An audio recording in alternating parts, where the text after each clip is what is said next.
আমরা প্রতিটা দিন প্রতিটা মানুষের সাথে প্রতিটা পাড়ায় 4 বছর ধরে কোনো না কোনো সময় আমরা ছিলাম, আমরা আছি, আমরা থাকব।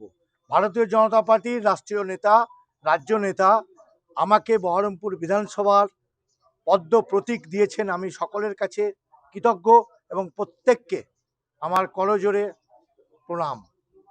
বহরমপুর সিট বিজেপির ছিল, বিজেপির থাকবে।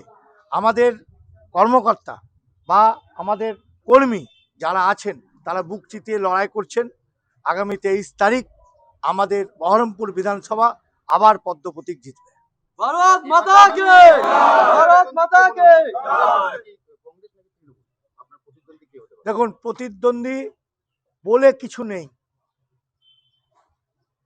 নরেন্দ্র মোদীজির সার্বিকভাবে সাধারণ মানুষের জন্য ধর্ম বর্ণ নির্বিশেষে যেভাবে কাজ করেছেন, আর এই রাজ্যে মমতা সরকারের পুলিশ থেকে আরম্ভ করে প্রাতিষ্ঠানিক দুর্নীতিতে ভরে গেছে, অত্যাচারে মানুষ দিশাহারা, নিষ্কৃতি চাইছে।